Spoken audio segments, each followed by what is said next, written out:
Ya, baik. Bismillahirrahmanirrahim. Sebelumnya, apakah suara saya sudah terdengar?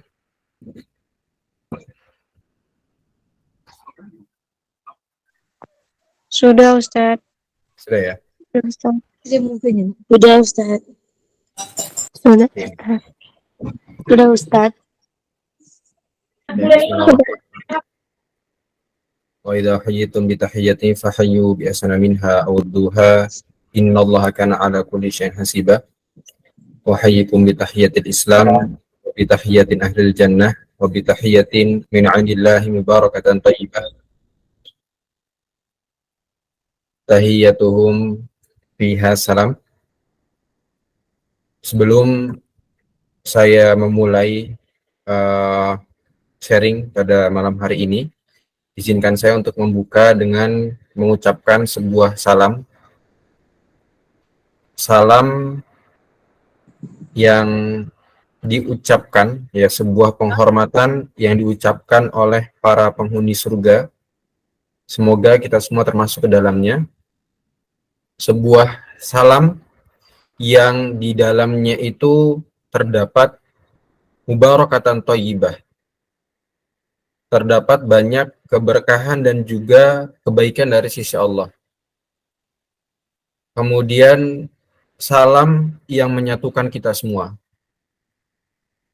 Sehingga pada suatu ketika Rasulullah SAW pernah mengatakan, tidak akan masuk surga kalian sebelum kalian itu beriman. Tidak akan kalian itu beriman sebelum kalian itu saling mencintai. Kemudian Rasulullah mengajarkan bahwasannya untuk agar kita saling mencintai adalah afsus salama bainakum, menebarkan salam di antara kita semua. Maka merugilah orang-orang yang tidak menjawabnya.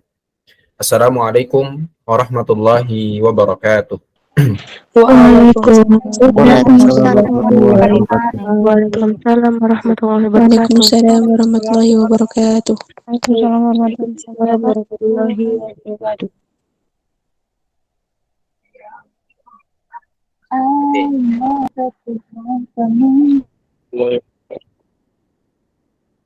Ya, sudah semua ya. Bismillahirrahmanirrahim. Alhamdulillahirabbil alamin. Hamdan katsiran thayyiban mubarakan fih kama yuhibbu rabbuna wa yardah. Innal hamdalillah nahmaduhu wa nasta'inuhu wa nastaghfiruh wa na'udzu billahi min shururi anfusina wa min sayyiati a'malina may yahdihillahu fala mudilla lahu wa may yudlil fala hadiyalah. Asyhadu an la ilaha illallah wahdahu la syarika lah wa asyhadu anna Muhammadan abduhu wa rasuluh la nabiyya wa la rasula ba'dah. Allahumma salli wa sallim ala nabiyyina Muhammad wa ala alihi wa ashabihi wa man tabi'ahu bisanin ila yaumil qiyamah. Amma ba'du. Wa fila rahimakumullah. Teman-teman rahmati Allah, pertama-tama saya ucapkan jazakumullahu khairan katsiran atas kemudian kehadirannya pada malam hari ini, yang semoga Allah memberikan keberkahan dalam majelis kita, dalam pertemuan kita. Allah limpahkan kebaikan, Allah turunkan as-sakinah, Allah curahkan rahmatnya, kemudian juga kita mendapatkan keutamaan dinaungi oleh para malaikatnya, dan Allah sebutkan kita yang hadir ini di hadapan para makhluk yang mulianya. Teman-teman rahmati Allah, beruntunglah orang-orang yang kemudian masih Allah berikan hidayah kepada kita. Di antara banyaknya pilihan teman-teman untuk kemudian melakukan aktivitas yang lain, ya, di Ahad malam, ya, atau di Senin malam, ada pilihan untuk kemudian main keluar gitu, atau kemudian nonton film dan sebagainya. Tapi teman-teman hadir di sini, yang memilih untuk hadir di sini, di antara ribuan pilihan itu, yang lebih kemudian menggoda atau mengasyikkan, tapi kemudian teman-teman hadir di sini untuk kemudian kita bareng-bareng sama-sama belajar. Untuk itu, saya ingin mengingatkan kepada teman-teman semua yang hadir pada kesempatan kali ini, yang pertama adalah untuk selalu meluruskan, mengikhlaskan niat kita karena Allah Subhanahu wa Ta'ala. Karena ikhlas itu adalah salah satu dari syaratnya diterima amal kita. Ya, banyak sekali kemudian para ulama itu mengingatkan untuk kita tajdid dunia, untuk bagaimana kita bisa terus memperbarui niat kita. Baik ketika akan melakukan suatu amal, ketika kita sedang beramal, dan ketika kita setelah beramal itu, agar nilainya itu menjadi abadi di sisi Allah Subhanahu wa taala. Dan sungguh merugilah orang-orang yang tidak ikhlas di dalam menjalankan amal-amal kebaikannya. Teman-teman yang hadir pada kesempatan kali ini, yang ikhlas dengan yang tidak ikhlas itu akan sama saja. Ya, waktu yang kemudian dikorbankan sama, yang hadir di sini pakai kuotanya sama. Ya, yang pakai kemudian laptop atau kemudian HP, daya yang digunakan, listrik yang dipakai sama. Tenaga yang digunakan sama. Ikhlas dan ikhlas itu sama. Yang membedakan adalah nilainya di sisi Allah. Ya, yang niatnya ikhlas karena Allah, insya Allah akan Allah berikan ganjaran pahala yang luar biasa besarnya. Tapi yang nggak ikhlas, ya dia hanya akan mendapatkan apa yang diinginkan. Innamal a'malu, sungguhnya segala sesuatu itu, kata Rasulullah SAW, tergantung dengan gimana dia niatnya. Atau kalau misalnya dalam bahasa usul fiqh, al-umuru bimaqasidiha, segala urusan-urusan itu tergantung dengan apa yang dimaksudkan. Yang misalnya kesini hadir karena yang gak enakan sama temennya, atau kemudian panitia nggak enakan sama ketua panitianya, atau yang tergabung dalam komunitas nggak enakan sama ketua komunitasnya, ya maka hanya sebatas itu. Ya dia akhirnya, oh ya udah, secara presensi hadir, kelihatan sama ketuanya atau dan lain sebagainya. Hanya sebatas itu. Nah maka dari itu, yang mungkin saat ini hadir, ini ada yang resen-resen ini kenapa ini? Yang saat ini hadir, yaitu marilah kita terus untuk memperbarui niat kita karena Allah Subhanahu wa taala, bukan karena yang lain. Ya walaupun kemudian kalau misalnya kita membaca kita para ulama gitu, ada banyak para alim ulama yang kemudian menuntut ilmu di masa-masa awal itu bukan karena Allah, bukan karena hal-hal yang memang itu mengikhlaskan karena Allah, tapi karena yang lain. Tapi kemudian seiring berjalannya waktu, mereka menyadari, beliau-beliau itu menyadari bahwasannya ilmu itulah yang kemudian mengajarkan kepada mereka bahwasannya ilmu itu harus dituntut, harus dipelajari dengan keikhlasan. Oke teman-teman yang mungkin baru gitu ya, baru belajar, jangan khawatir ya, gimana Mas, gimana Ustadz biar ikhlas gitu. Sekarang nggak enakan nih, jadi ikut ke majelis karena nggak enakan sama temen yang ngajak gitu. Ya nggak apa-apa, itu adalah tahap dan proses kita dalam melatih hati dan memperkaya wawasan kita terkait dengan bagaimana pentingnya ikhlas dalam kita belajar. Itu yang pertama. Saya selalu mengingatkan bahwasannya pentingnya untuk tajdid dunia, selalu memperbarui niat kita. Kemudian yang kedua, di dalam kita menurut ilmu bahwasannya Rasulullah Shallallahu Alaihi Wasallam di dalam sebuah hadis menyebutkan, "Waman salaka tariqan yaltamisu bi ilman, sallallahu lahu bi tariqan ilal jannah." Ya, kata Rasulullah Shallallahu Alaihi Wasallam, ini dari Rasulullah ya, bukan saya yang mengucapkan, tapi dari Rasulullah.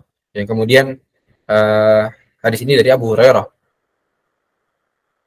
Kata Rasulullah, "Man salaka tariqan yaltamisu fihi ilman." Barang siapa yang menempuh jalan untuk mencari ilmu, sahalallahu lahu bi tariqan al jannah.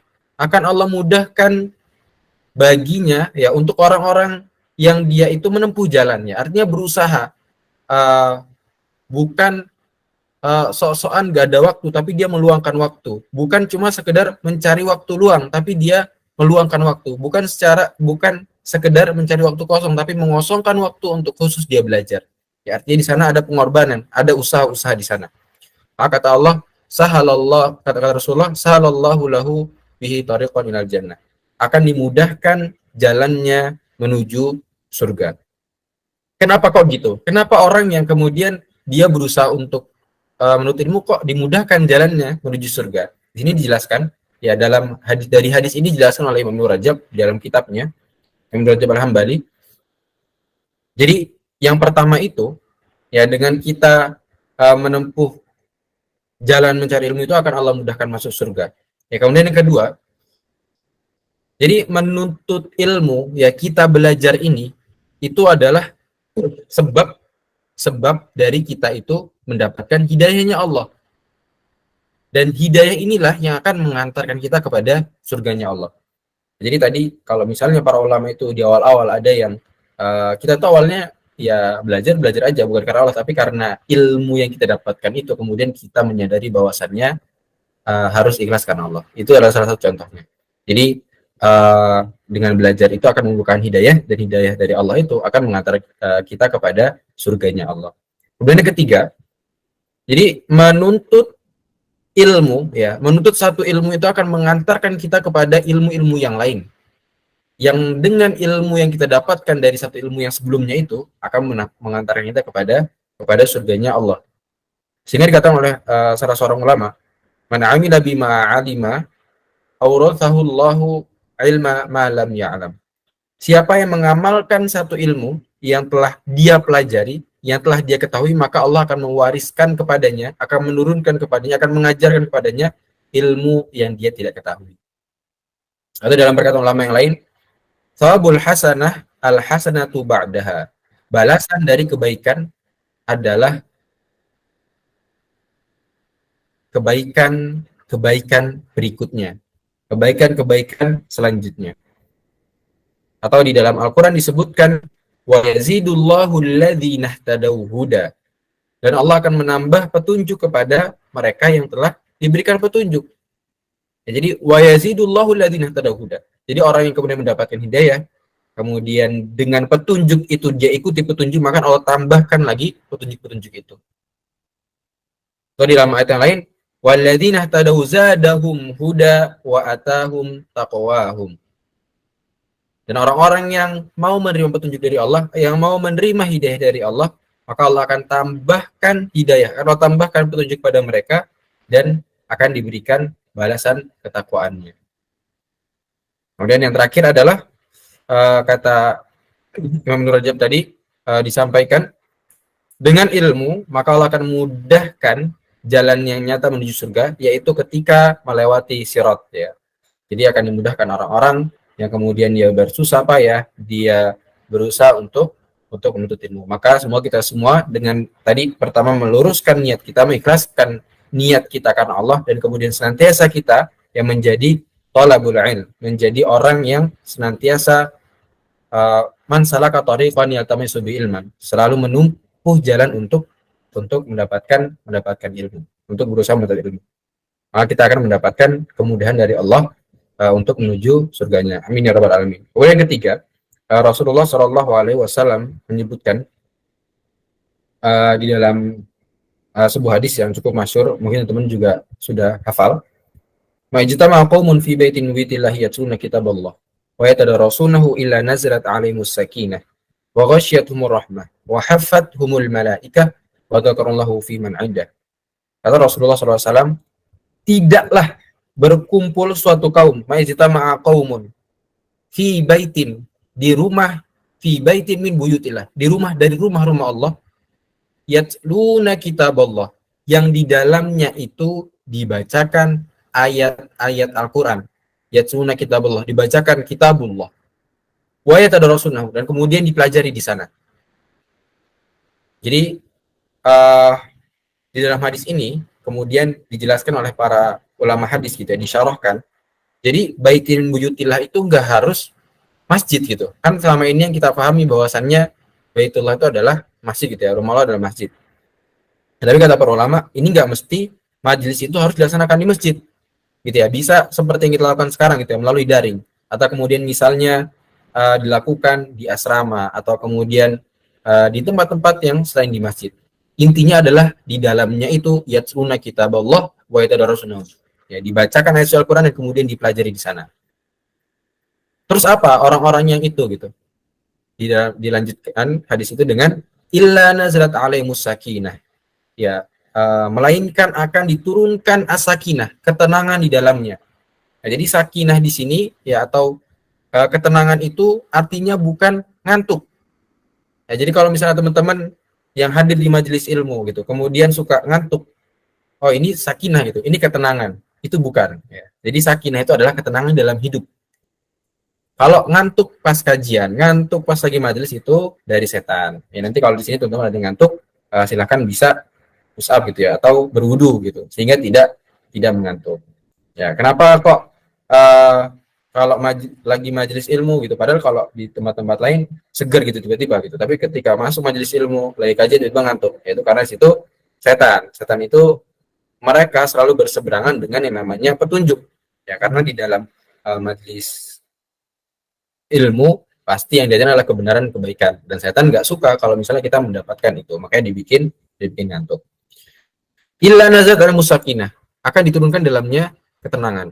Wa ghasyiyatuhumur rahmah, dan dicurah-curahkan rahmat Allah di dalamnya. Wa haffathumul malaikah, dan malaikat itu akan menaungi dengan sayap-sayapnya. Wa dzakarallahu fi man indah, dan Allah akan menyebutkan orang-orang yang hadir di dalam majelis itu kepada makhluk-makhluknya yang mulia. Ya, itu adalah keutamaan-keutamaan yang kemudian Rasulullah SAW sebutkan, dan semoga kita semua mendapatkan keutamaan itu. Di dalam sebuah ayat, ya, Allah menyebutkan innama yakhsyallaha min ibadihil ulama. Sungguhnya orang-orang ya yang takut kepada Allah di antara hamba-hambanya adalah para ulama. Ya, jadi keutamaan dari kita terus untuk belajar, ya belajar untuk terkait dengan ilmu syariat gitu ya, ilmu di dalam kita berislam, yaitu adalah akan menjadikan kita ini akan semakin takut kepada Allah. Ya makanya orang-orang yang takut kepada itu adalah ulama, orang-orang yang memiliki pengetahuan yang banyak. Di sini dalam ayat ini gitu ya, Imam Ibnu Katsir dalam kitabnya Tafsir Quran Azim itu menjelaskan gitu ya, sesungguhnya yang paling takut pada Allah dengan takut yang sebenarnya adalah para ulama, orang-orang yang berilmu. Ya, karena semakin seseorang itu mengenal Allah yang maha agung, ya, yang maha mampu, maha mengetahui, dan dia sifati dengan nama yang sempurna baik, lalu dia mengenal Allah dengan lebih sempurna itu, maka dia akan memiliki ini gimana?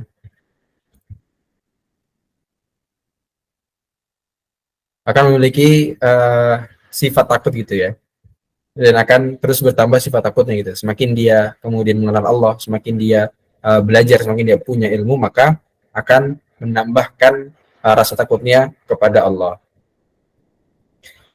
Sehingga kemudian para ulama mengatakan siapa yang paling mengenal Allah, maka dialah yang paling takut kepada Allah.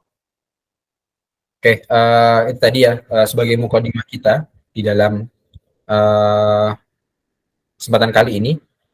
Selanjutnya, jadi di dalam tema yang kemudian kita bawakan pada malam hari ini, jangan, ya ini kenapa?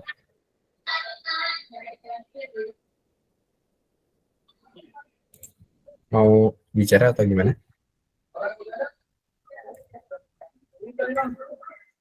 Dari Meni ya? Oh enggak, atau pencet. Oke, saya lanjut ya. Jadi cukup menarik tema kita malam hari ini ya, terkait dengan etika berbicara gitu ya. Jangan asal omon-omon.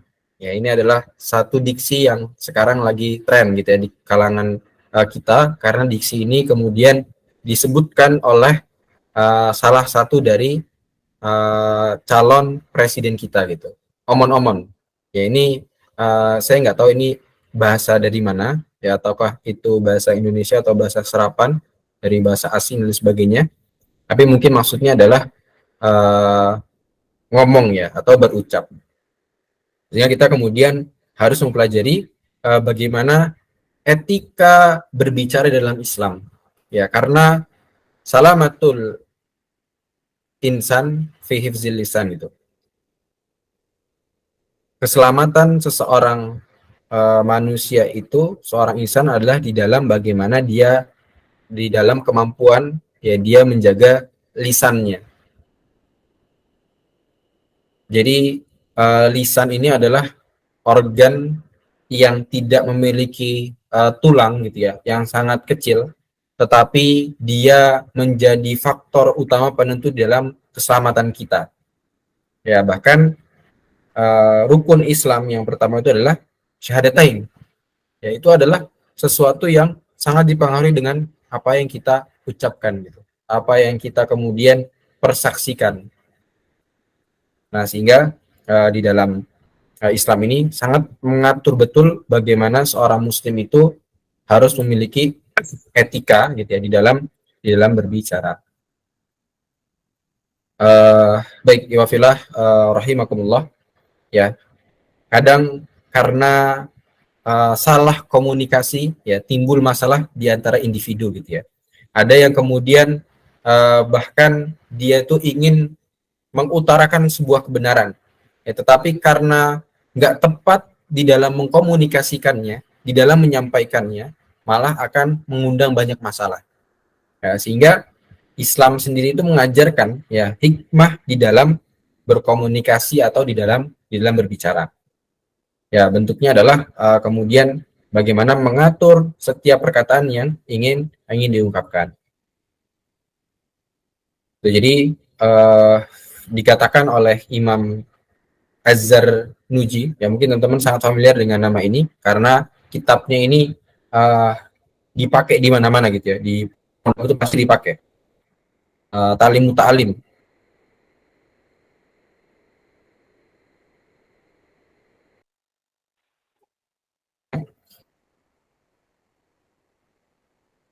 Seperti ini. Aku wasiat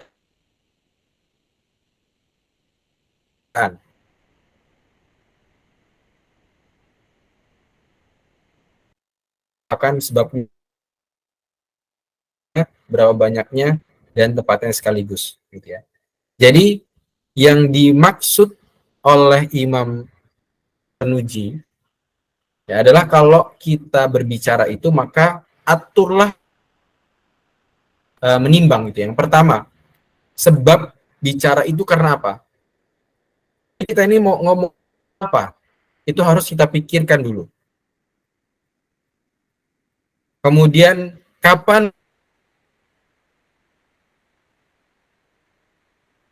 cara berbicaranya? Kemudian berapa banyak yang harus dibicarakan? Kemudian tempatnya apakah sudah pas atau belum untuk dilakukan sebagai tempat pembicaraan itu? Ya paling enggak ada 5 aspek gitu ya yang kemudian disampaikan oleh Imam Az-Zarnuji di dalam kitabnya Talim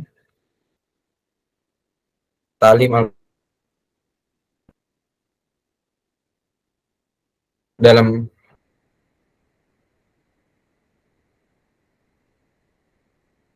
pikir sebelum dia itu berbicara agar perkataannya itu benar. Perkataan itu seperti anak panah sehingga ia harus didikan ya dengan tepat sebelum diucapkan agar tepat mengenai sasaran. Ya, dan teman-teman tahu ketika anak panah yang sudah melesat itu tidak bisa kemudian ditarik kembali. Ya, kalaupun bisa pasti akan bukan bekas gitu ya.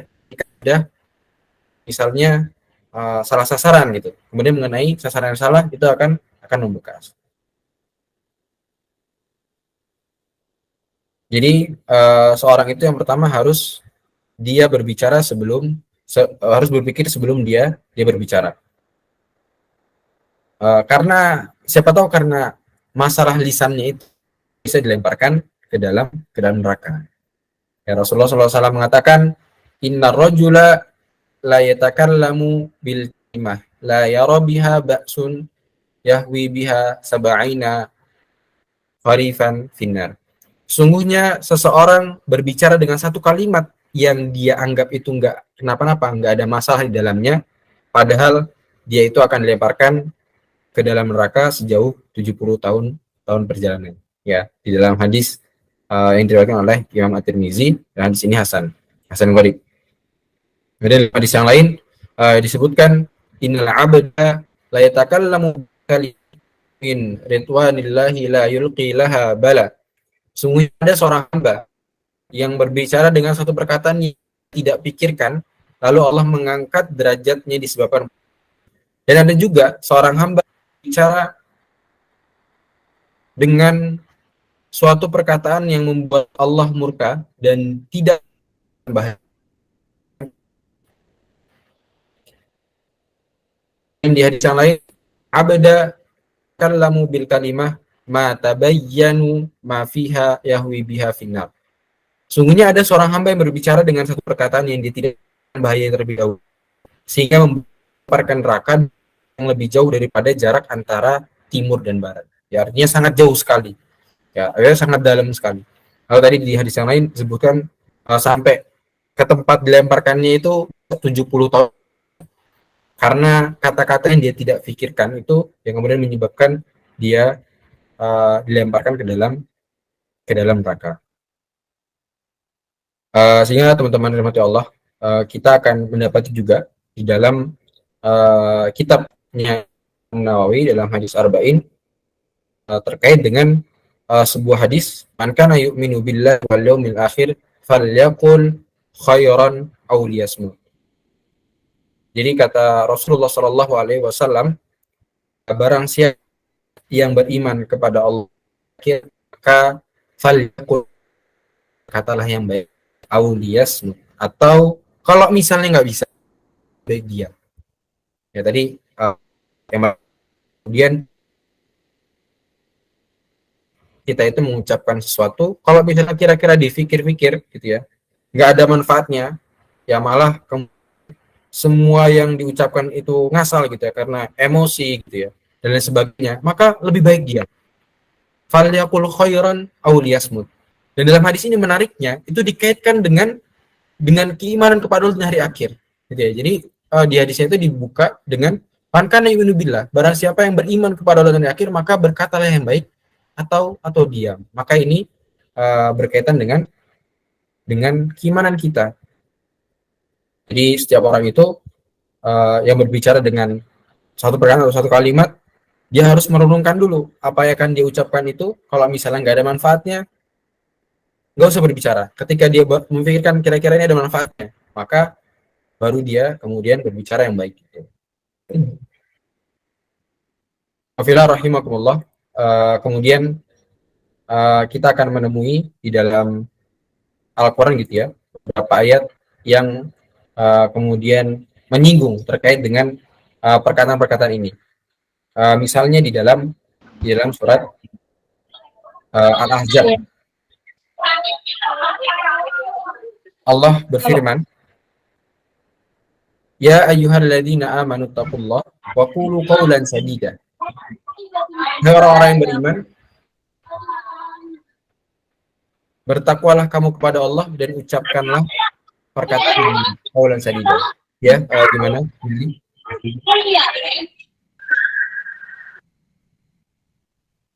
Oke, pencet ya. Jadi yang pertama adalah qawlan sadida. Perkataan yang tegas, yang benar. Jadi qawlan sadida ini adalah perkataan yang benar, yang tegas, yang jujur, lurus, to the point gitu ya. Tidak berbelit-belit, tidak bertele-tele gitu ya.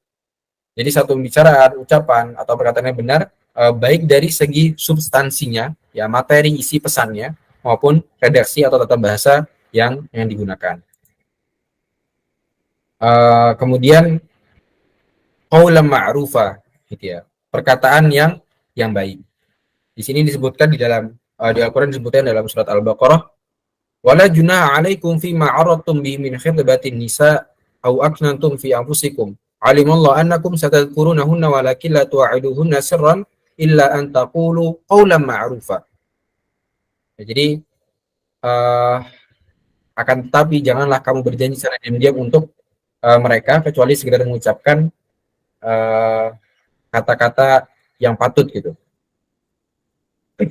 Jangan mengucapkan sesuatu kecuali antakulu qala ma'rufa, kecuali kamu mengucapkan perkataan yang baik.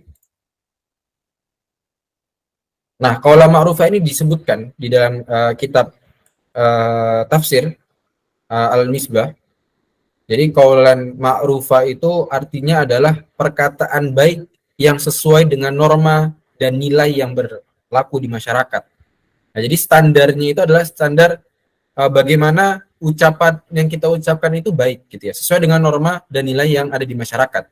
Ya misalnya dalam masyarakat ini gitu ya, mengucapkan suatu perkataan itu adalah tidak baik, sedangkan menurut kita itu baik, maka jangan diucapkan ya, karena di masyarakat itu adalah tidak pantas.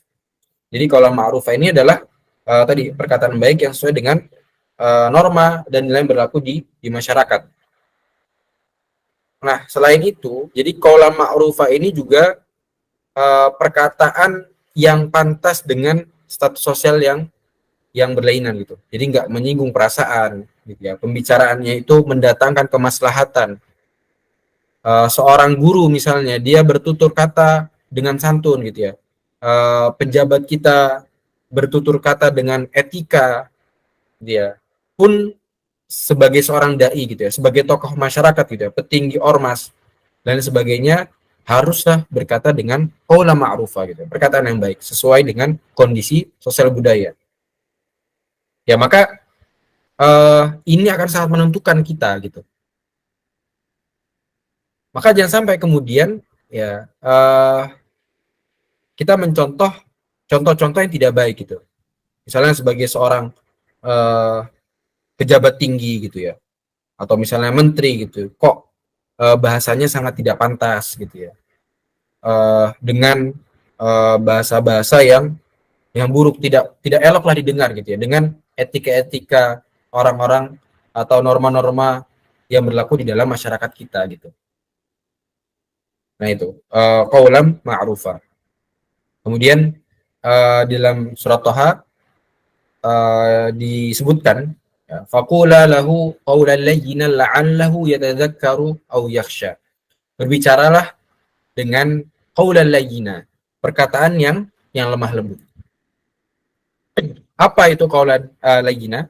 Jadi qawlan layyina itu adalah penyampaian pesan yang lemah lembut dengan suara yang enak didengar gitu ya, yang lunak, tidak memvonis gitu ya, memanggil dengan panggilan yang disukai, ya penuh keramahan, sehingga itu bisa dapat menyentuh hati gitu ya. Terutama ini ya karena ayat ini memang di dalam surat Thaha itu adalah disebutkan kepada Nabi Musa gitu ketika mendakwahi Firaun gitu. Qaulan lahu qaulan layyina la'allahu yatadzakkaru aw yakhsha. Berbicara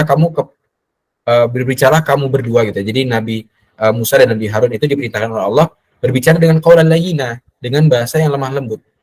Ya, agar yatadzakkaru aw yakhsha, agar mudah-mudahan Firaun ini sadar gitu dan menjadi takut kepada Allah.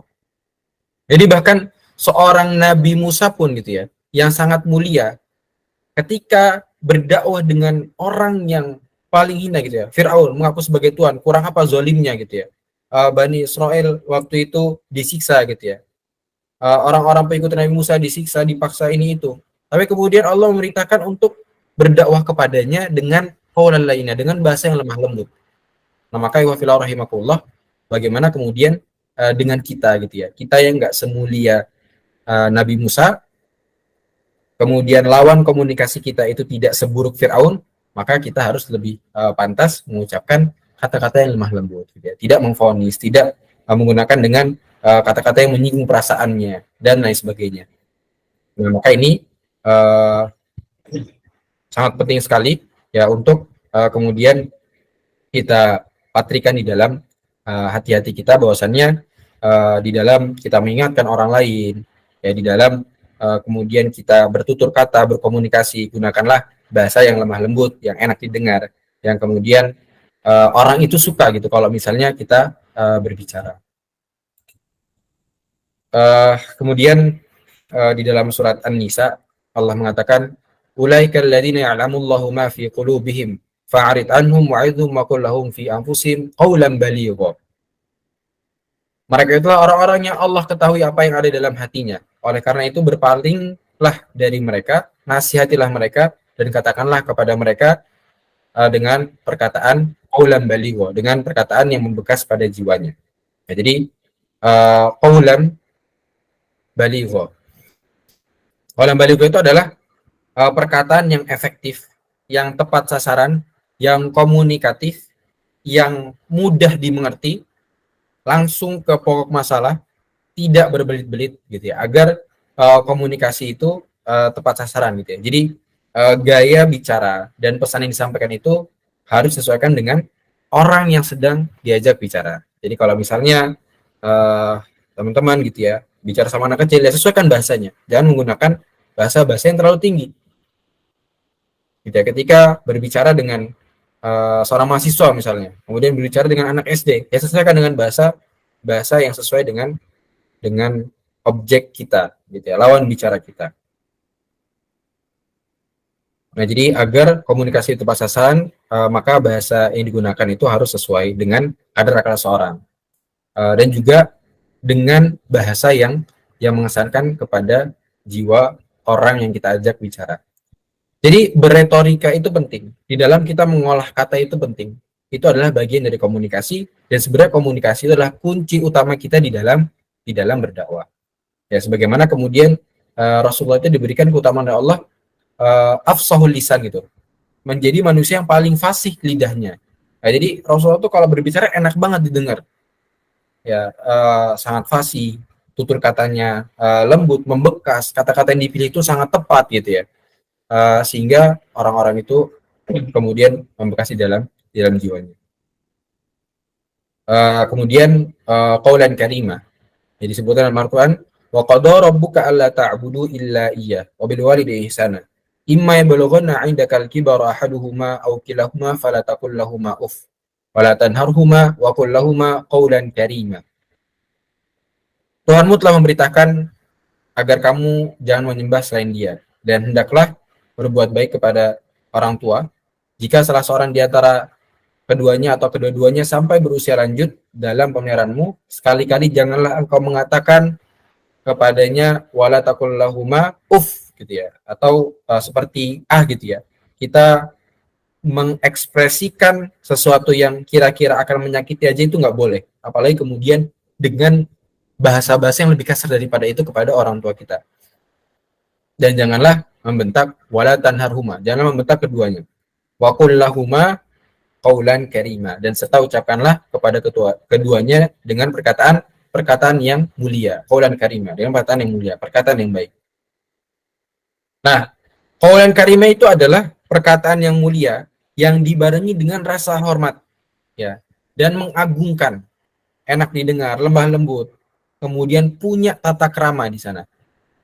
Ada etik dan kemudian menghormati lawan bicaranya. Nah, sehingga di dalam konteks Quran surat Al-Isra tadi, ya perkataan yang mulia ini wajib dilakukan ketika kita berbicara dengan orang tua. Ya, ini wajib.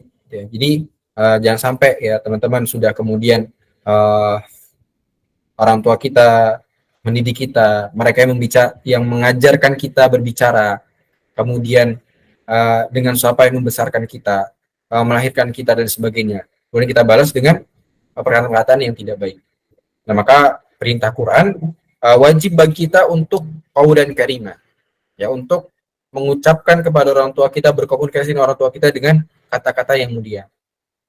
Nah, harus digunakan khususnya ketika kita berkomunikasi dengan kedua orang tua kita atau orang-orang yang harus kita hormati.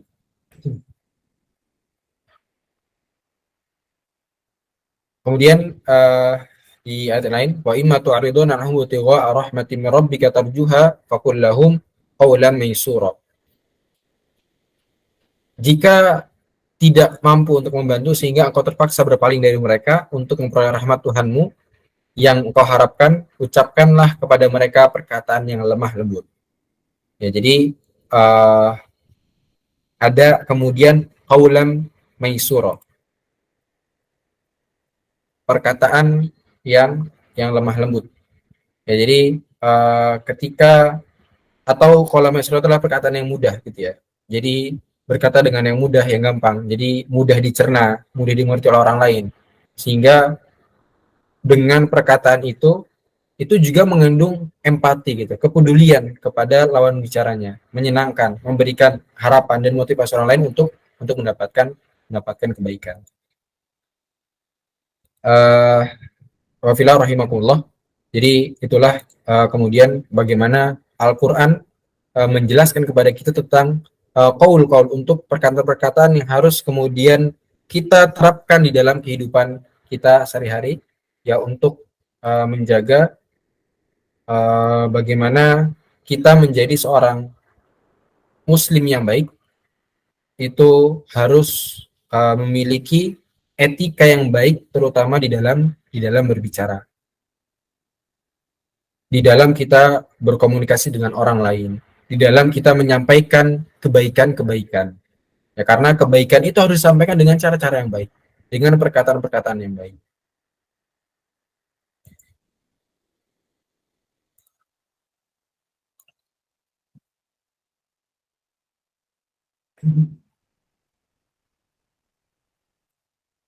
Ya, mungkin itu sedikit pembahasan yang bisa coba kita sharingkan pada malam hari ini. Tentunya berbicara dengan adab yang baik itu menjadi kunci di dalam kebaikan seorang muslim. Barakallahu fikum, hadanallahu wa iyyakum ajmain. Semoga yang sedikit ini memiliki keberkahan dan terus bisa menambahkan kebaikan-kebaikan ya, atau ziyadatul khair fi kulli hal gitu ya, menambahkan kebaikan-kebaikan kita di dalam setiap apa yang kita lakukan. Hadanallahu wa iyyakum ajmain. Allahumma muwaffiq ila aqwamit thoriq. Moga nanti bisa dilanjut untuk sesi tanya jawab.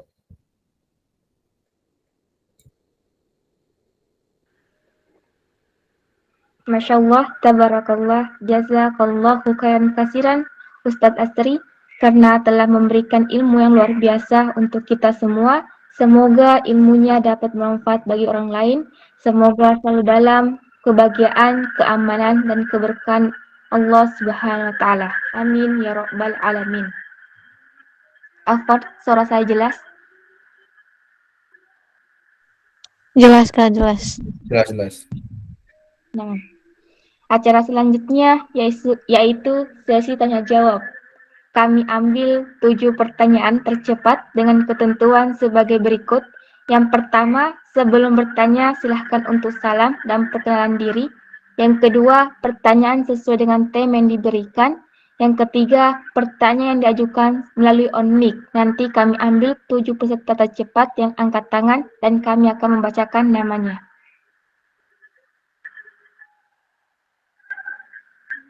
Kami persilakan kepada Ukti Nafi.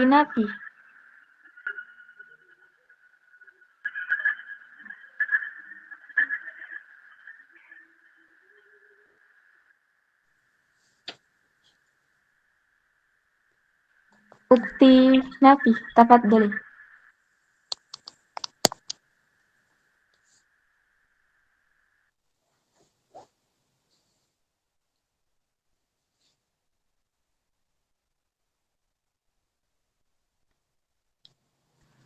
Kenapa?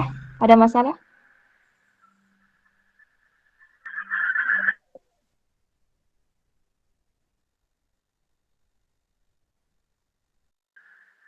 Kita ke Ukti Rahmirah. Tafadhali. Baik, apakah suara anak kedengaran? Naam. Baik, bismillahirrahmanirrahim. Assalamualaikum warahmatullahi wabarakatuh. Waalaikumsalam warahmatullahi wabarakatuh. Waalaikumsalam warahmatullahi wabarakatuh. Waalaikumsalam warahmatullahi wabarakatuh. Baik, nama Ana Rahmi dari Sulawesi Selatan. Yang saya ingin tanyakan itu bagaimana hukumnya jika kita sering menyakiti orang lain? Mungkin itu saja, Ustaz. Koron.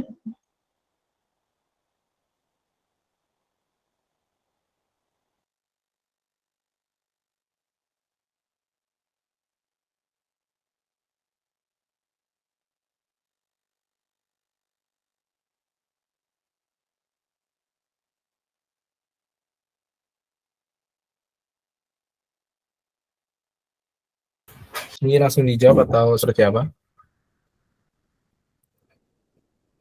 Nah, Ustaz, langsung dijawab. Oke. Tadi apa? Gimana hukumnya? Menyakiti orang lain. Gitu orang lain. Ya, ini ya. Oke. Uh, Jazakallahu khairan. Jazakillah khairan kasiran ya atas pertanyaannya. Ya, jadi di dalam yang namanya maqasid syariah atau tujuan-tujuan di dalam adanya syariat itu adalah paling tidak itu adalah misalnya hifzun nafs ya, menjaga jiwa gitu. Atau kemudian di dalam suatu hadis Rasulullah Shallallahu Alaihi Wasallam menjelaskan terkait dengan definisi dari seorang mukmin, seorang muslim gitu. Al mukmin huwa man amina aminan nasu min malihi wa nafsihi gitu. Kemudian al muslim man salima nasu min lisani wa yadihi. Jadi orang mukmin itu adalah orang yang selamat darinya atas harta dan jiwanya. Kemudian seorang muslim itu adalah seorang yang bisa orang lain itu selamat gitu ya dari tangannya dan dari lisannya, dari lidahnya. Nah, maka ketika kita itu berbuat zolim gitu ya, menyakiti orang lain, ya jelas hukumnya adalah sesuatu yang haram gitu, yang tidak diperbolehkan di dalam agama Islam. Ya, mungkin seperti itu. Sehingga nanti kalau misalnya kita melihat di dalam syariat-syariat Islam itu adalah bagaimana upaya-upaya untuk mencegah gitu dari timbulnya kezaliman. Ya bahkan jangan sampai kita berbicara terkait dengan sesuatu yang menyakiti itu gitu. Arah-arah ke sana itu sudah menjadi sesuatu yang dilarang. Ya makanya kemudian seperti kenapa apa kemudian hikmah dibalik diharamkannya khamar, kemudian judi, kemudian bahkan untuk berzina pun perintahnya adalah ijtanibu gitu, menjauhi wala taqrabu, jangan kemudian didekati gitu. Karena itu nanti muaranya itu adalah kezaliman-kezaliman ya, kemaksiatan-kemaksiatan yang akan banyak merugikan banyak pihak. Sehingga di dalam Islam tadi itu mereka menjaga syariat-syariat itu adalah menjaga tadi ya, menjaga jiwa, menjaga harta, menjaga kemuliaan seseorang, menjaga nasal, menjaga garis kemuliaan gitu ya, nasab, sehingga tidak terkotori. Ya, kayak misalkan kalau orang berzina itu dia bisa nanti ketika ada anak tuh anaknya bukan anak bapak biologisnya nanti, ya, jadi binnya itu bin ibunya gitu. Nah seperti itu. Jadi kalau misalnya kita berbicara terkait dengan bagaimana ketika menyakiti orang lain, ya baik secara lisan maupun perbuatan, baik dari aspek material maupun non material, itu adalah sesuatu yang haram gitu ya, yang tidak dibolehkan dalam sebaliknya gitu. Syariat dalam Islam itu justru melindungi itu semua agar tidak ada yang sakit, agar tidak ada yang tersakiti. Ya bahkan maksiat itu disebutkan sebenarnya ketika seorang itu bermaksiat itu mereka sedang berbuat zalim kepada dirinya sendiri. Ya, jadi itu jelas hal yang dilarang. Mungkin seperti itu. Monggo yang lain. Nah, yang bertanya mungkin bisa dipahami. Selanjutnya kami persilakan kepada suci. Tafadhol.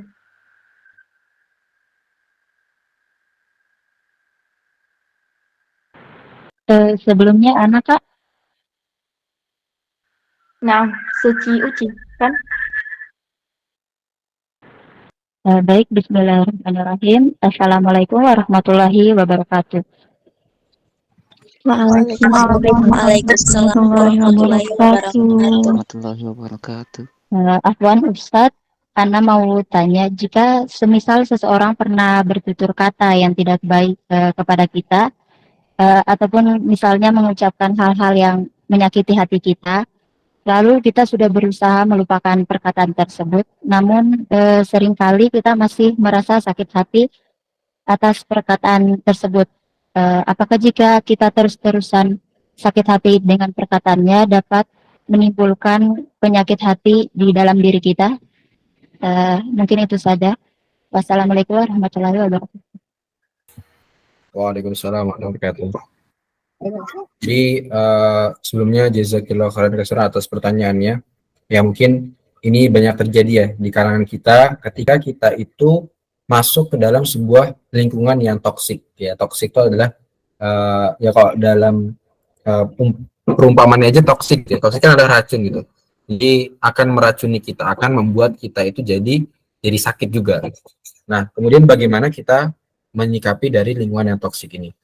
Jadi yang pertama, kalau tadi kita ketika berbicara dengan masa lampau gitu ya, oh ada nih orang yang dari dulu udah nyakitin saya gitu ya, kalau ngomong tuh kasar banget, tapi sekarang dia udah nggak ada gitu. Nah maka ketika itu khudil afwa wa'mur bil urfi wa'rid anil jahilin. Jadi Al-Quran itu bilang kayak gitu, khudil afwa, berilah, pertama itu kita harus lapang gitu, lapang dada. Nabi Musa itu ketika akan menghadapi Fir'aun ya, ketika sedang dan kemudian akan menghadapi langsung Fir'aun itu berdoa kepada Allah, Rabbi shrah li sadri wa yassir li amri wahlul 'uqdatam min lisani yafqahu qawli.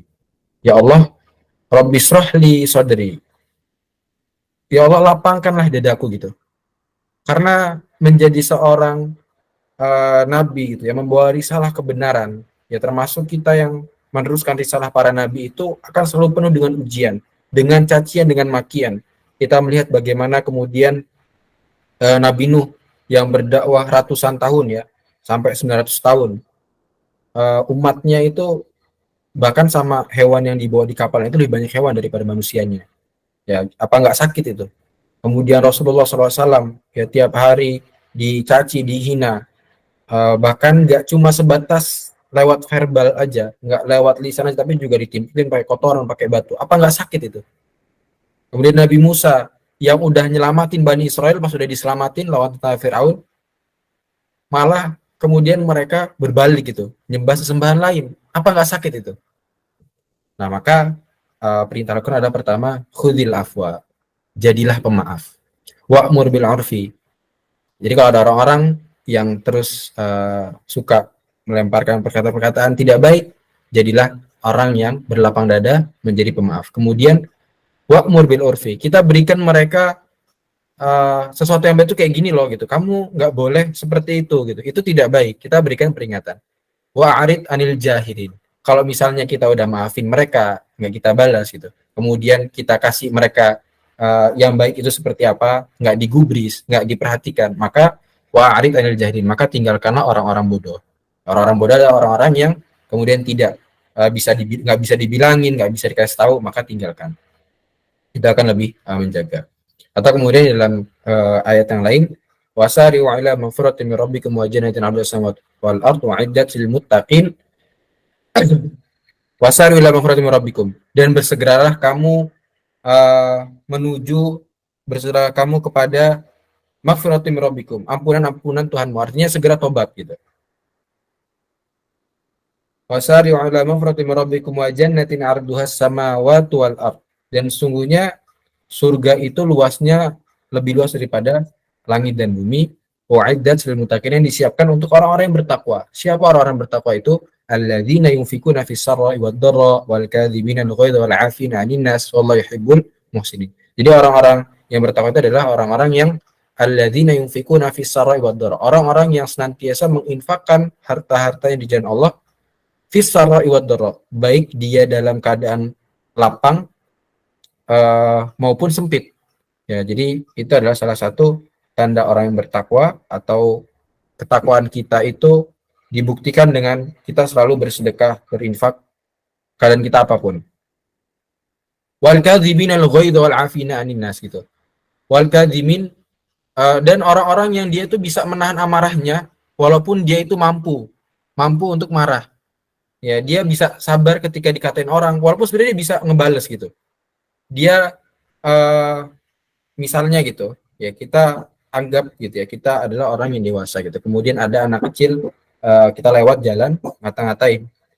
Kita sebenarnya bisa ngambil tuh anak langsung kita apain gitu ya, kita bekep kita. Tapi kita sabar itu. Nah, itu adalah orang kadzibinal ghaidha wal afina ninas. Dan kemudian yang terakhir adalah afinas, afina ninas. Dia mampu memaafkan orang lain. Ya, jadi tadi di antara ciri-ciri orang yang bertakwa yang kemudian disiapkan surga oleh Allah itu adalah orang-orang yang dia mampu untuk menyisihkan hartanya, baik dia itu lagi susah maupun lagi nggak susah. Kemudian yang mampu menahan amarahnya walaupun dia mampu untuk marah, yang dia mampu untuk tidak membalas walaupun dia mampu untuk membalas. Kemudian orang yang mudah memaafkan orang lain. Ya, jadi dalam ilmu psikologi pun orang-orang yang dia tuh agile, dia itu tahan di dalam ujian-ujian yang menghadapi itu adalah kembali kepada ketangguhan jiwanya, ketangguhan mentalnya di dalam menghadapi terjangan-terjangan itu. Nah, maka wa fillah rahimakumullah, keikhlasan di dalam kita melakukan kebaikan itu menjadi kunci dalam ketahanan kita. Ya, di dalam kesabaran kita, di dalam memaafkan kita. Maka kita jangan kemudian tumbang ketika dihina, jangan kita terbang ketika dipuji. Ya, karena kita lillah, karena Allah. Ya, jadi nggak ngaruh tuh orang mau bilang apa, nggak ngaruh tuh orang mau ngomong kayak apa. Ya, walaupun itu susah, tapi itu harus kemudian kita latih. Ya, paling tidak tadi cara terakhir adalah wa'arid ayul jahilin, maka tinggalkanlah orang-orang bodoh itu. Jadi kalau misalnya teman-teman di lingkungan toksik gitu ya, tiap hari ngomongnya kotor, coba diingetin. Contoh misalnya saya gitu ya, ini real ya, contoh kasus real. Jadi saya satu kuliah di UGM gitu ya. Saya latar belakangnya dulu SMP SMA di pondok ya. Ya teman-teman tahu, bahkan di pondok itu ngomong bahasa Indonesia aja nggak boleh gitu ya. Itu pelanggaran bahasa, apalagi ngomong kasar gitu. Itu udah pelanggaran berat. Ya bahkan orang bisa kena hukuman berat, sedang sampai berat ketika berbicara bahasa kasar gitu. Nah, sehingga saya ketika masuk ke lingkungan luar itu kaget gitu ya, ketika ada orang yang berkata kasar dan sebagainya. Nah, makanya saya coba ingatkan.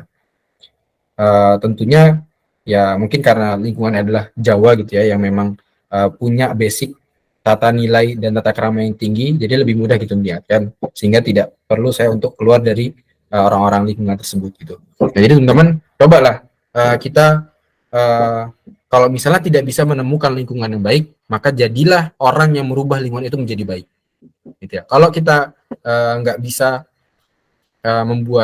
tidak bisa menemukan arus-arus yang baik, maka lawanlah arus itu dan jadikanlah arus itu menjadi sesuatu yang baik. Kalau kita nggak bisa menemukan teman yang baik, maka jadilah teman yang baik yang membaikkan orang lain. Ya, seperti itu. Barakallahu fikum. Oke, lanjut yang lain. Monggo.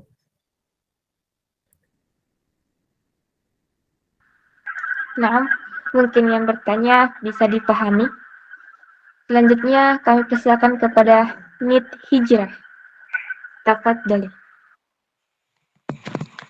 Bismillahirrahmanirrahim. Assalamualaikum warahmatullahi wabarakatuh. Nama saya Ani dari Madura. Ustadz izin bertanya, bagaimana cara menjaga lisan dengan baik ketika ada orang yang mencela kita dengan lisan mereka? Afwan jika pertanyaan Anda agak sama pertanyaan yang tadi. Assalamualaikum. Oke, ya mungkin ini merusak sedikit ya dari tadi.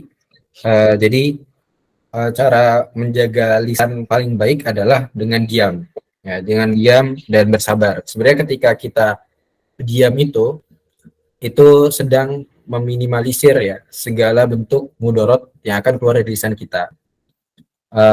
Sama halnya, ya kan kita itu bisa menyakiti dari banyak aspek gitu ya, dari aspek lisan kita, dari tangan kita gitu. Sama halnya ketika kita takut misalnya gitu ya, tangan kita ini melukai orang lain, ya udah jangan digunakan tangan itu untuk memukul. Ya begitupun dengan lisan kita. Bagaimana kemudian kita menjaga lisan kita agar tidak menyakiti orang lain, ya atau bahkan tidak membalas orang yang menyakiti kita adalah dengan diam. Makanya dalam hadis tadi yang sempat kita bahas, man kana yu'minu billahi wal yawmil akhir falyaqul khairan aw liyasmut. Jadi ini dikaitkan dengan keimanan kita kepada Allah dan hari akhir. Perintahnya apa? Falyaqul khairan, berkatalah yang baik, atau diam. Aw liyasmut.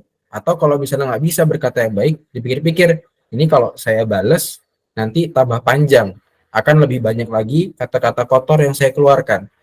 Maka ini tidak ada manfaatnya. Lebih baik saya diam, saya bersabar, Allah memberikan pahala atas kesabaran dan tidak membalas. Nah, mungkin ini adalah sebuah paradigma atau mindset yang perlu kita tanamkan di dalam hati kita, di dalam kita berpikir, di dalam kemudian coba kita renungkan gitu ya. Nah, maka inilah kemudian fungsi dari karunia ya otak yang Allah berikan kepada kita untuk berpikir gitu ya, berpikir sebelum berbicara. Cobalah teman-teman pertimbangkan gitu ya. Sebenarnya kalau misalnya kita balas, apa sih untungnya gitu? Apakah hanya sekedar kepuasan? Oh, berarti kita enak nih, bisa balas nih. Jadi puas gitu, merasa puas ketika melihat orang lain kita sakitin balik gitu. Ya setidaknya kalau misalnya memang kita merasa sakit karena orang lain itu menghina kita, ya ingatkan dia yang baik, bukan malah kemudian membalasnya dengan hal yang serupa. Maka kita tidak ada bedanya dengan orang tersebut. Jadi belajar untuk diam, belajar untuk menahan dari amarah, belajar kemudian untuk menyampaikan sesuatu yang tidak baik dengan cara yang baik. Gitu ya, jangan kemudian malah kita balas dengan sesuatu yang tidak baik juga. Itu akan sama aja. Ya, seperti itu. Barakallahu fikum. Nah, mungkin yang bertanya bisa dipahami. Selanjutnya kami persilakan kepada Aki Yusdin. Tafadhol. Baik, bismillah. Assalamualaikum warahmatullahi wabarakatuh. Waalaikumsalam warahmatullahi wabarakatuh. Terlebih dahulu perkenalkan, nama saya Yusdin dari Sulawesi Tenggara. Afwan atas kesempatannya.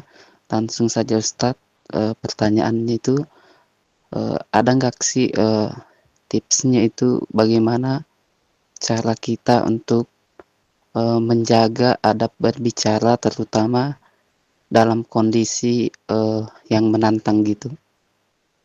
Afwan. Oke, menantang itu menantang maut, menantang atau terpancing emosi atau gimana? Mungkin lebih ke orang lawan bicaranya kita itu Ustadz. Oke. Mungkin kejam gitu. Kejam atau kejam? Kejam dan keras Ustadz. Oke. Jazakallah khair atas pertanyaannya. Jadi sesuatu yang kita ucapkan itu akan menggambarkan apa yang ada dalam isi kepala kita. Ya, sebagaimana teko itu hanya akan mengeluarkan air sesuai dengan apa isi teko itu. Kalau teko isinya kopi, ya dia akan ketika dituang isinya kopi warna hitam pahit gitu. Ketika isinya sirup koko pandan misalnya, ketika dituang ya isinya air warna merah rasanya manis gitu. Biasanya ketika isinya air lumpur ya dari danau mana atau dari sungai atau dari selokan mana gitu. Ketika dituang ya gitu, airnya kotor, butek, nggak enak, bau gitu. Nah begitu juga dengan manusia. Dia hanya akan mengeluarkan dengan apa yang masuk ke dalamnya. Maka teman-teman, untuk menjaga lisan kita dari berbicara yang tidak baik, itu juga sesuai dengan bagaimana kita berusaha memasukkan ke dalam isi kepala kita. Ya, semakin banyak kita membaca Al-Quran, semakin banyak kita mendengarkan kajian, semakin banyak kita mendengar yang baik-baik, maka itu akan semakin mampu untuk mengontrol diri kita hanya untuk mengucapkan yang baik, hanya untuk bertutur kata yang baik.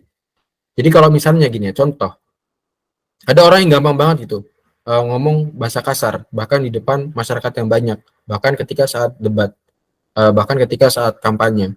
Itu artinya lebih banyak lagi kotoran di dalamnya gitu. Ketika orang udah nggak mampu untuk menyaring, untuk memfilter apa yang dia keluarkan, itu tandanya inputnya ke dalam diri seorang itu udah sangat buruk sekali. Itu akan menggambarkan. Jadi cara kita sabar ketika berkomunikasi dengan orang yang tadi ya misalnya orangnya itu keras, sehingga kita terpancing nih untuk ngomong keras juga, ngomong kasar juga, ngomong kotor juga, gitu ya. Nah itu cara melatih diri kita adalah ya pertama kalau misalnya emang belum bisa karena belum banyak ilmunya, karena belum biasa ngomong-ngomong baik, ya diam gitu. Sembari kita diam itu atau ketika ketemu orang yang seperti itu kita diam di saat yang bersama kita juga terus belajar. Insya Allah penuntut ilmu itu tidak akan mudah untuk mengeluarkan kata-kata yang tidak pantas. Orang yang hatinya dipenuhi dengan Al-Quran, dia tidak akan mudah untuk mengeluarkan kata-kata yang kotor. Orang yang hatinya dipenuhi dengan keimanan, keislaman, gitu ya, dipenuhi dengan hadis-hadis Rasul, itu tidak akan mampu untuk mengotori lisannya dengan kata-kata yang kotor. Ya, jadi lisan itu adalah cerminan atau ya menunjukkan bagaimana apa yang ada dalam isi kepala kita. Jadi itu yang bisa coba saya sarankan, lebih baik kita berbanyak istighfar, berbanyak zikir kepada Allah, itu akan lebih banyak maslahat dan faidah untuk kita. Seperti itu, barakallahu fikum. Nah, mungkin yang bertanya bisa dipahami. Selanjutnya kami persilahkan kepada Salma Akila Fadiyah. Tafadhali masykurah. Assalamualaikum warahmatullahi wabarakatuh. Waalaikumsalam warahmatullahi wabarakatuh. Sebelumnya Ustadz, saya punya 2 pertanyaan. Yang pertama berkaitan dengan mukadimah tadi, seperti yang Ustadz sampaikan bahwasanya menuntut ilmu itu baik ilmu agama maupun ilmu umum nggak harus dipelajari di masjid atau di sekolah. Ya kita sepakat bahwa sumber belajar sekarang itu banyak dan luas banget, dari keluarga, dari lingkungan, masyarakat, sekolah, maupun sosial media yang sekarang jadi sumber belajar paling diakrabi di era 21 gitu. Cuman problemnya adalah setiap sumber belajar itu pasti punya dampaknya, baik yang positif maupun yang negatifnya. Nah, pertanyaan pertama, gimana nih cara bijaknya kita menanggapi dampak-dampak ini? Karena kalau teori aja mungkin kita semua paham. Cuman kalau berhadapan langsung dengan dampak itu yang agak sulit. Kemudian yang kedua, berkaitan dengan temanya, intinya speak good word lah. Di zaman sekarang ini, ada sebuah fakta yang cukup miris untuk kita ketahui bersama, bahwa belajar agama itu bagi anak-anak sekarang dianggap pembelajaran yang terkesan membosankan untuk dibahas, tidak menarik lah gitu, sehingga perlu sebuah tindakan serius untuk mengembalikan ruh umat muslim yang sudah sepantasnya antusias mempelajari agama. Namun di sisi lain banyak juga hal yang kemudian luput dari pengetahuan kita, bahwa sebagai manusia sumber segala ketenangan utama itu adalah hal spiritual keagamaan. Dan ini yang menjadi tantangan yang cukup berat mungkin ya untuk pendidik, utamanya pendidikan agama Islam maupun orang tua dan masyarakat dalam pembentukan karakter generasi anak-anak kita ke depannya gitu. Aduh, capek. Pertanyaan saya singkat saja, gimana cara combine ilmu agama dengan zaman serba modernisasi dijalani anak-anak sekarang agar tersampaikan secara komunikatif dan bisa dijadikan pegangan oleh mereka. Mungkin Sekian, terima kasih. Oke, jazakallahu khairan katsiran atas pertanyaannya. Ya, ini menarik untuk kita diskusikan ya. Jadi yang pertama terkait dengan gimana nih sekarang udah banyak sekali media pembelajaran gitu ya. Terus ya dengan banyaknya itu maka juga akan banyak dampak-dampak negatif yang mungkin kemudian diserap gitu. Jadi inilah side effect lah gitu, efek samping.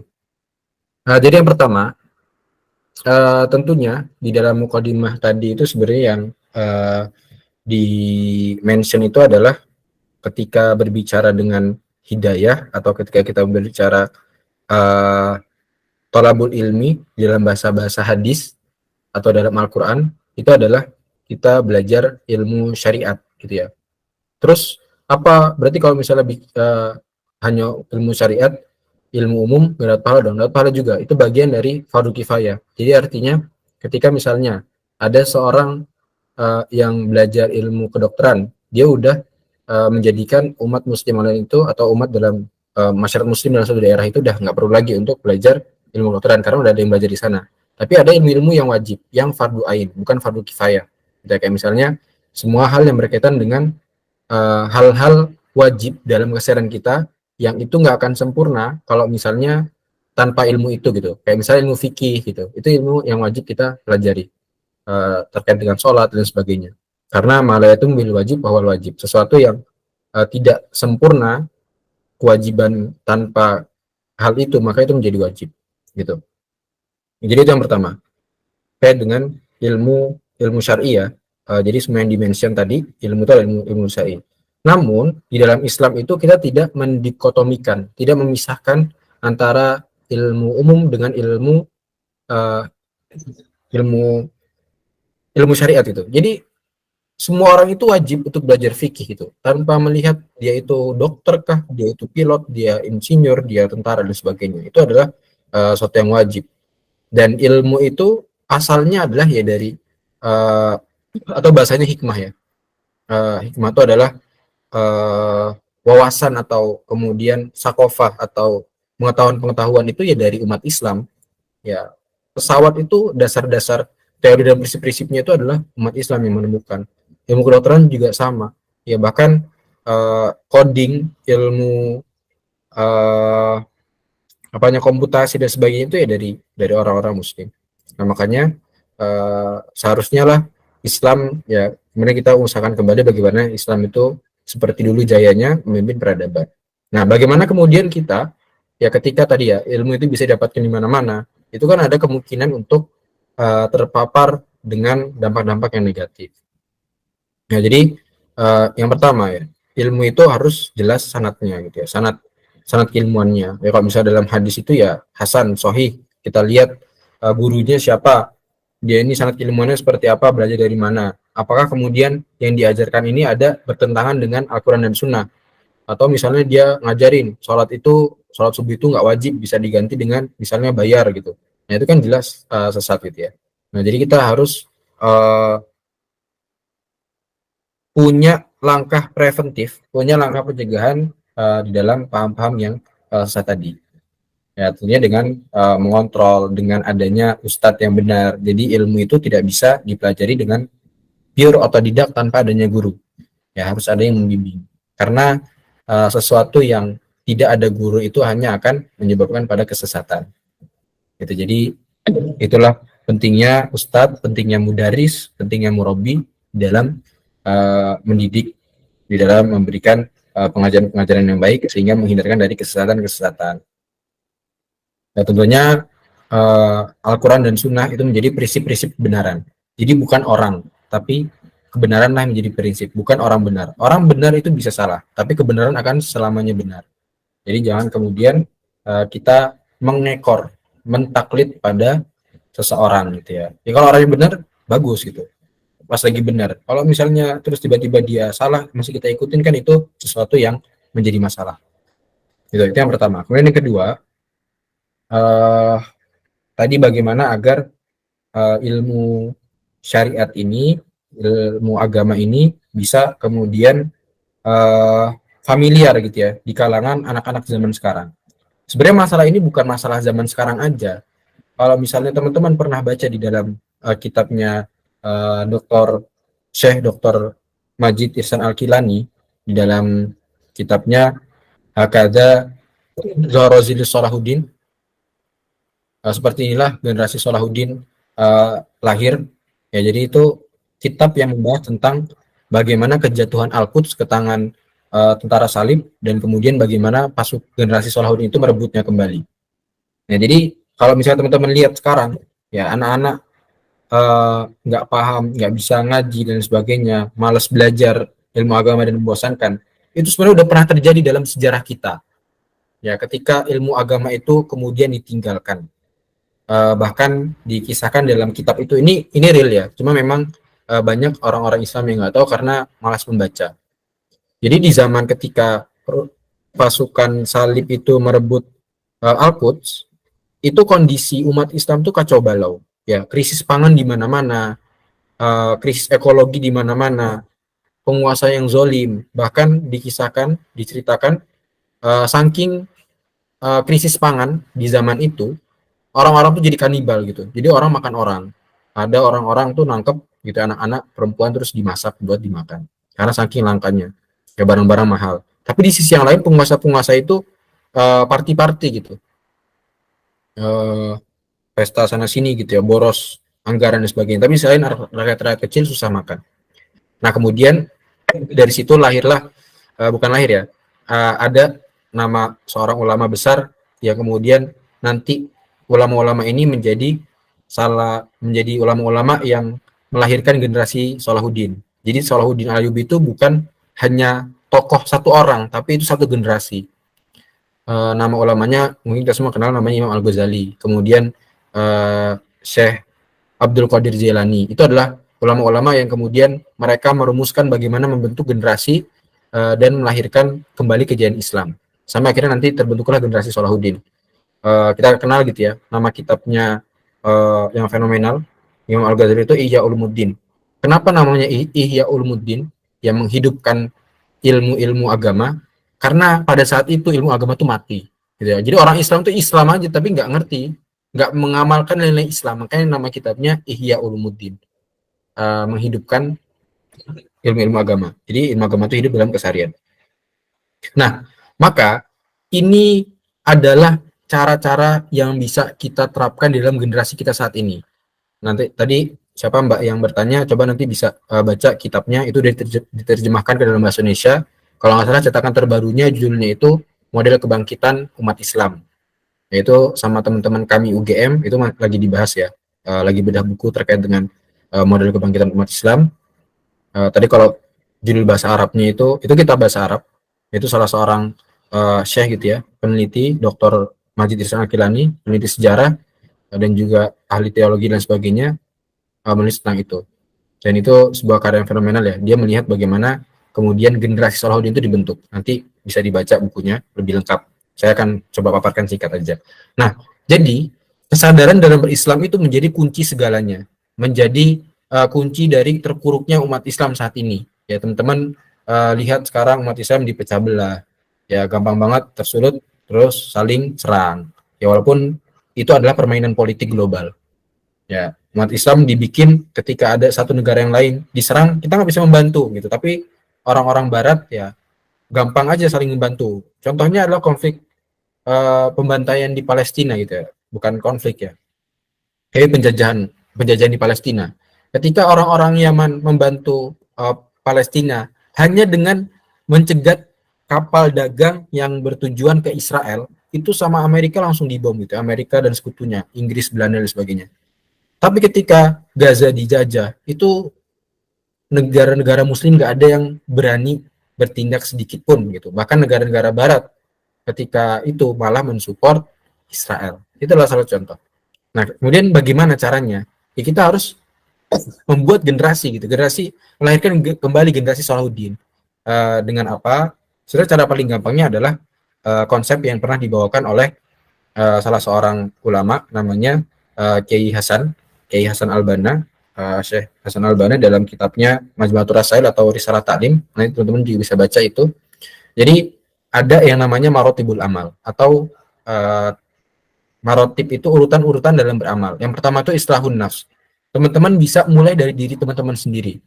Islahun nafs itu memperbaiki diri.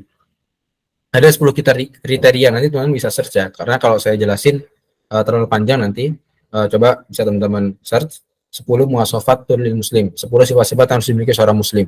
Nah, nanti ketika itu sudah terpenuhi, baru takwinil baitil muslim, membentuk keluarga yang islami. Jadi lahirnya peradaban yang baik, lahirnya anak-anak yang solih, itu diciptakan dari orang tua yang solih.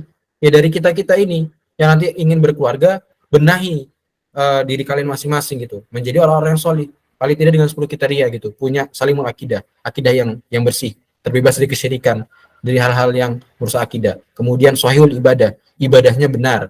Ya, ibadah benar itu yang sesuai dengan apa Rasul ajarkan.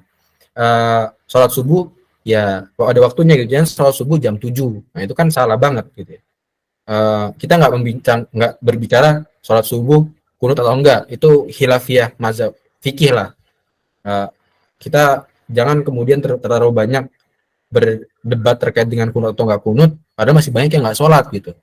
Nah itu yang perlu kita benahi. Jadi caranya adalah kita benahi dari diri kita, kemudian kita ingatkan keluarga kita, nanti teman-teman ini yang akan menjadi ibu dan ayah, ya didiklah diri kalian dengan baik, sehingga menjadi orang yang solih dan muslih, orang yang baik dan membaikkan orang lain, sehingga nanti dari yang perempuan dari rahim-rahim kalian akan lahir pejuang-pejuang Islam gitu ya. Yang kalau kita melihat Soleh Ayyubi itu ya dari kecil udah dididik dengan baik oleh ibunya gitu ya, hafal Quran dari kecil. Nah itu pasang tuh life plan yang baik untuk anak kalian, untuk keluarga kalian, bahkan untuk kalian saat ini yang misalnya belum hafal Quran sekarang, ya coba bikin plan gimana dalam 6 tahun ini bisa hafal Quran gitu ya.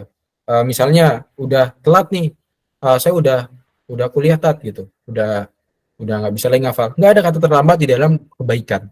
Ya udah buat rencana, masa 10 tahun atau 4 tahun nggak bisa ngafal satu surat gitu, kan bisa.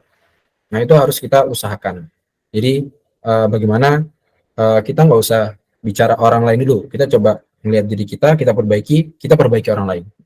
Ya kita perbaiki diri kita, di saat yang sama kita perbaiki orang lain, insya Allah di sana akan Allah berikan kemudahan-kemudahan. Ya dengan niat yang baik bersama orang-orang baik, maka akan Allah bukakan pintu-pintu keberhasilan. Gitu. Itu kata Pak Anies. Ya seperti itu ya. Jadi nanti setelah takwinul baitul muslim, membentuk keluarga yang baik, yang dengan prinsip-prinsip Islam, baru irsyadul mujtama. Memberikan irsyad itu adalah pengarahan-pengarahan terhadap masyarakat. Jadi teman-teman nanti ketika misalnya dalam waktu 6 bulan ini punya target belajar tafsir, ya teman-teman paling enggak bisalah tafsir Al-Fatihah gitu ya, tafsir juz 30 gitu, udah bisa ya sampaikan ke orang lain gitu, sampaikan, dakwahkan ke teman-temannya. Nah itu akan membantu untuk irsyadul mujtama. Nah jadi tadi hanya masalah teknis, sekarang udah banyak ya untuk visualisasi dan digitalisasi terkait dengan dakwah-dakwah, itu tinggal dikembangkan. Yang menjadi pertanyaan adalah bagaimana kemudian kita bisa untuk maksimal dan all in buat dakwah ini gitu. Barakallahu fikum. Ya nanti sisanya bisa teman-teman baca tadi ya, buku-buku yang saya rekomendasikan. Masya Allah. Barakallah. Mungkin yang bertanya bisa dipahami, kalau tidak dipahami kebangetan. Oke. Pertanyaan terakhir yaitu Ika Fatika. Afwan, tadi saya langkahi. Masih ingin bertanya?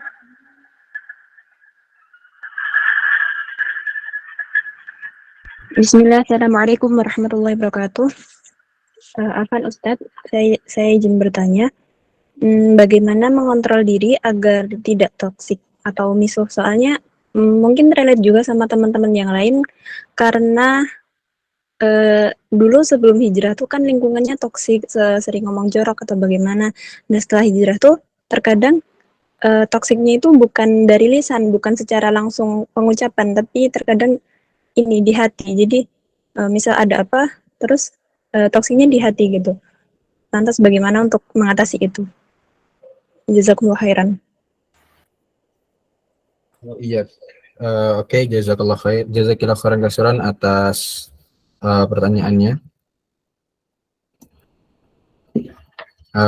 Jadi bagaimana misalnya kita sedang proses untuk menuju baik yang sebelumnya itu ini udah sebenarnya salah satu langkah yang baik ya di dalam kemudian kita membenahi diri gitu. Jadi keluar dari lingkungan-lingkungan yang tidak baik itu udah salah satu bentuk ikhtiar kita dalam terus memperbaiki diri. Nah, sebenarnya ya di dalam kitabnya Ibnu Qayyim itu saya pernah baca dulu waktu di pesantren ketika SMA tentang dosa, tentang dosa-dosa gitu ya. Jadi dosa-dosa atau maksiat-maksiat yang dilakukan itu akan mengotori hati. Ya, seperti titik-titik lah, titik-titik semakin banyak semakin hitam, semakin hitam. Sehingga dilakukan disebutkan kalabal rona ala kulli makan yakul. Jadi titik-titik itu akan menyelimuti hati kita sehingga semakin pekat dan ketika udah hitam banget itu akan susah kebenaran itu masuk.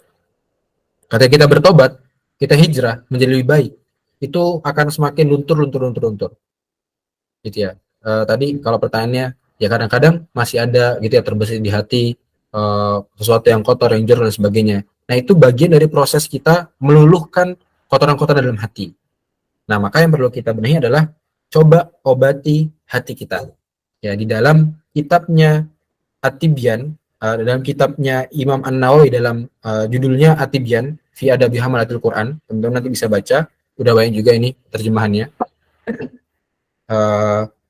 Ya, sebenarnya kalau baca kitab itu enaknya bahasa Arab langsung gitu. Tapi kalau misalnya teman-teman nggak paham bahasa Arab, itu bisa baca terjemahannya atau ikut talaki gitu ya. Jadi dibacain oleh ustadz atau syekh itu dalam mensyarahkan kitabnya. Karena kalau saya melihat sebenarnya dalam bahasa Arab itu lebih meaningful gitu, lebih banyak maknanya daripada bahasa Indonesia. Gitu. Jadi lebih ngena lah. Ya, Imam Nawawi itu udah menjelaskan dalam kitab At-Tibyan fi Adabi Hamalatil Quran terkait dengan bagaimana kita kemudian mengobati hati ini gitu. Mungkin teman juga udah ini ya sangat familiar gitu ya, obat hati. Jadi kita itu kemudian sering-seringlah untuk membaca Quran dan mentadaburinya. Ya, sehingga hati itu bersih. Paling tidak ketika teman-teman membaca Quran, mentadaburi Quran itu nggak ada waktu untuk memikirkan ya terbesit hal-hal yang kotor, hal-hal yang jorok, hal-hal yang buruk yang masa lalu pernah kita tekuni itu. Gitu, dan Al-Quran akan membersihkan itu. Kemudian rajin untuk mengosongkan perut ya. Artinya apa? Berpuasa sunnah. Ya, teman-teman mulai dibiasakan gitu ya untuk puasa Senin Kamis atau puasa Daud atau puasa Ayyamul Bid ya. Semakin banyak semakin bagus gitu. Puasa yang dicintai Allah setelah puasa Ramadan adalah puasa Daud gitu ya. Kalau sholat tahajud ya. Setelah sholat wajib itu sholat tahajud. Nah, jadi coba lakukan amalan-amalan yang Allah cintai. Semakin banyak puasa semakin bagus. Itu semakin mengobati hati kita.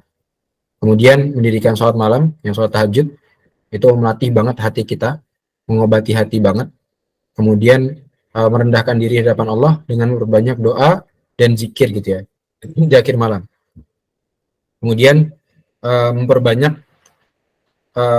kumpul ya bermajelis dengan orang-orang solih. Ya, jadi 5 hal tadi, banyak baca Al-Quran dan mentadaburinya, pasang target-target dalam harian kita. Kalau dalam beberapa hadis itu, saya menyimpulkan gitu ya, itu kita tuh diperintahkan minimal tuh sebulan tuh hatam. Jadi 1 hari 1 juz. Kalau misalnya masih kedikitan, ya sehari 2 juz. Kalau para sahabat gimana Ustadz biasanya? Kebiasaan para salafus sholih di hari-hari biasa itu, mereka fami bisyaukin. Jadi dalam 1 pekan itu selesai hatam. Nah, itu juga biasanya kalau santri-santri itu biasa pakai itu ya. Jadi sehari itu sekitar 4 juz, ya 4 sampai 5 juz. Biasanya habis sholat baca sejuz, habis sholat baca sejuz. Gitu, memperbanyak baca Al-Quran dan mentadaburinya. Ini jangan lupa ya, kita nggak cuma baca tok, Apalagi kalau misalnya kita nggak paham bahasa Arab, mungkin kalau paham bahasa Arab itu sambil baca itu sambil mentadaburi ya.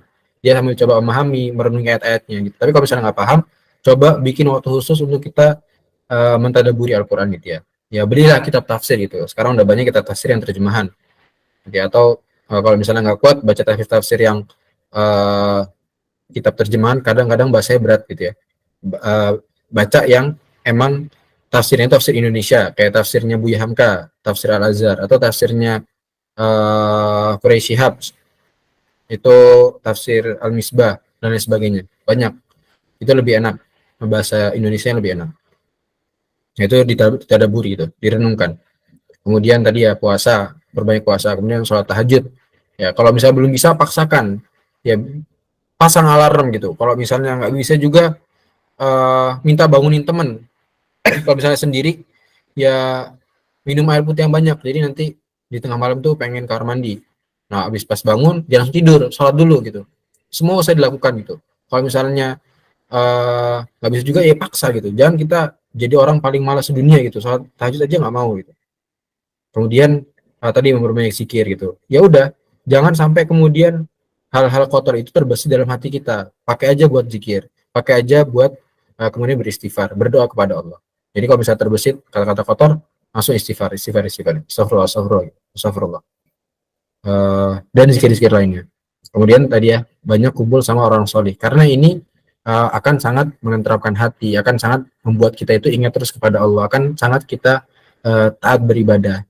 Pastikan teman-teman ya, beda vibes-nya ketika ngumpul sama orang-orang yang rajin sholat dengan orang-orang yang nggak pernah sholat. Paling tidak ketika waktu sholat itu kita nggak enakan kalau nggak ikut sholat sama mereka gitu. Atau paling tidak ketika kita sama orang-orang nggak sholat, kita jadi ada rasa aman ketika meninggalkan sholat gitu. Nah ini hal yang berbahaya. Makanya kata Imam An-Nawawi, ini menjadi hal yang penting gitu di dalam kita membenahi hati, bermajelis, bergaul, ya banyak-banyak main sama orang-orang yang sholih. Nah tentunya ini juga saya ingatkan ya buat teman-teman, nantinya teman ini termasuk nanti teman hidup kita gitu ya, atau pasangan lah ya, yang akhwat berarti nanti nyari suami, yang ikhwan nyari istri gitu. Nah ini pintar-pintarlah dalam memilih ya, memilih teman yang akan membersamai sampai akhir hayat gitu ya. Maka pilihlah orang-orang yang solih dan solihah. Tentunya dengan apa? Dengan teman-teman pertama-tama memperbaiki diri.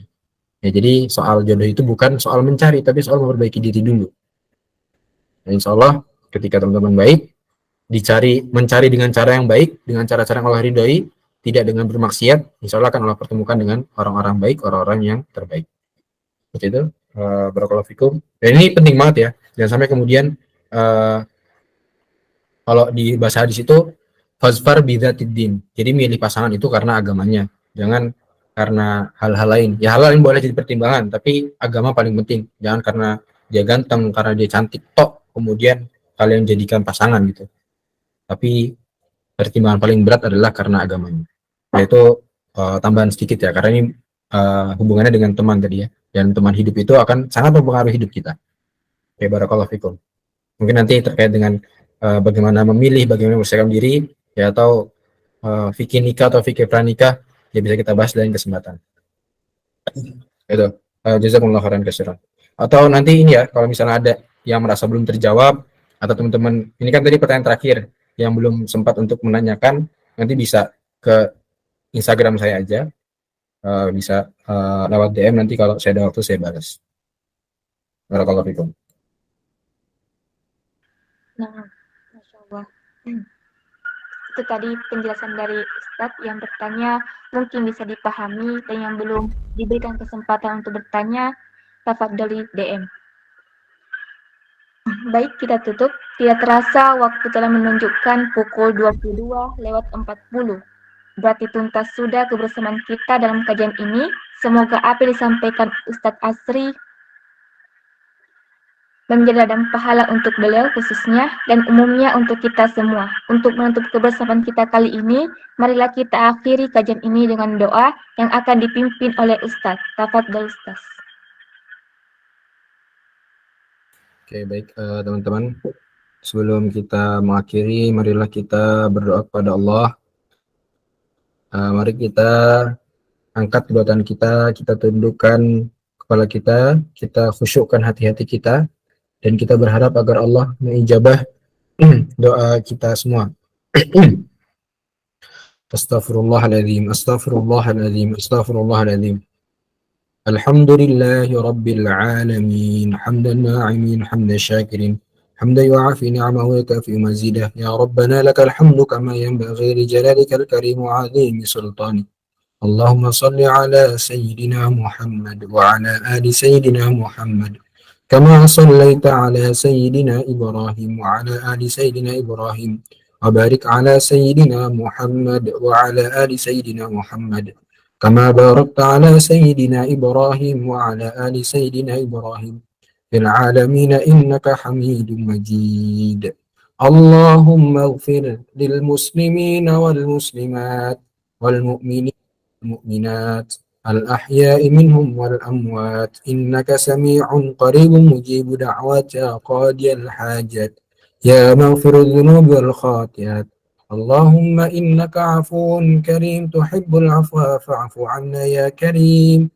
ربنا هب لنا من أزواجنا وذرياتنا قرة أعين واجعلنا للمتقين إماما اللهم انصرهم من نصر الدين ودمر أعداءك الدين اللهم انصر إخواننا المجاهدين المستضعفين في فلسطين في كل مكان وفي كل زمان. Ya Allah, pada hari ini kami berhimpun di hadapan-Mu dengan segala kerendahan hati kami. Ajarkanlah kami untuk saling mencintai ya Allah.